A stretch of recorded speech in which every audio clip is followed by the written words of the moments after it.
ಭಯಪಡಬೇಡ, ನಾನೇ ಈ ನಾಡಿಗೆ ಗಂಡುಗಲಿ ಎನಿಸಿಕೊಂಡಿರುವ ಆ ಮಹೇಂದ್ರನ ಸಂಸ್ಥೆಯ ಸಾಮೂಹಿಕ ಮ್ಯಾನೇಜಿಂಗ್ ಡೈರೆಕ್ಟರ್, ಅರ್ಥಾತ್ ಆ ಸಂಸ್ಥೆಯ ಪಾಲುದಾರ ಗಜೇಂದ್ರ ಅಂತ. ಅರ್ಥವಾಯ್ತು. ಮೊದಲು ನಾನು ಯಾರದು ತಿಳಿದು ಮಾತನಾಡು.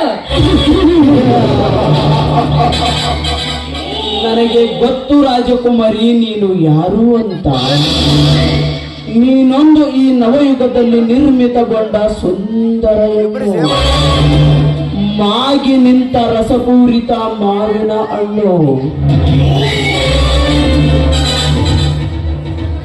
ಅದರ ಸಿಹಿ ಮಾಧುರ್ಯವನ್ನು ಅನುಭವಿಸಿ ತೃಪ್ತಿ ಪಡಬೇಕೆಂದೇ ನಾನಿಲ್ಲಿಗೆ ಬಂದಿದ್ದೇನೆ.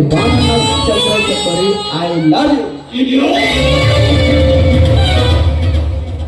ಏ ಹುಚ್ಚ, ಹುಚ್ಚು ಬಡ ಭಿಕಾರಿ, ಹೆಣ್ಣು ಸಿಕ್ಕಿದೆ ಎಂದು ನನ್ನನ್ನು ಕೆಳಕಲು ಬಂದಿದ್ದೇವಾದ್ರೆ ನಾನು ಯಾರು?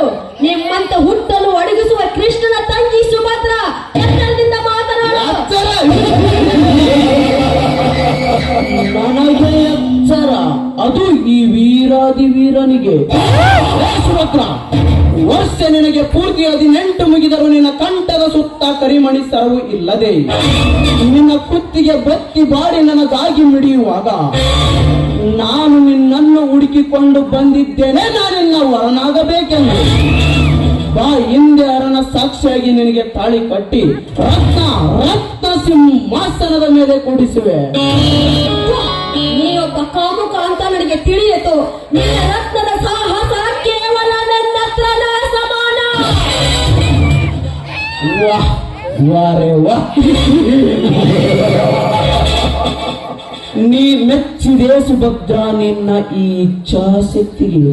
ನೀನೆಷ್ಟೇ ಮೆತ್ತಗೆ ಈ ಅಪ್ಪೂರು ಒಡೆಯ ನಿನ್ನ ಕೈ ಇಡಲು ಬಿಡದೆ ಬೆನ್ನತ್ತಿ ನಿನಗಾಗಿ ಬಂದಿರುವಾಗ ನೀನು ಈಗ ಹಿಂದೆ ಸರಿದರೆ ಈ ಸಮಾಜದಲ್ಲಿ ಒಳೊಬ್ಬಳು ಕಾಲು ಜಾರಿದ ಕನ್ಯೆ ಎಂದೋ ನಿನಗೆ ಸೂಳೆಯ ಪಟ್ಟಗಟ್ಟಿ ನಿನ್ನ ಬಾಳಪುಟವನ್ನೇ ಬದಲಾಯಿಸಿ ನಿನ್ನ ಗೋಳಿಗೆ ಮುಳ್ಳಾಗಿ ಎಚ್ಚರ.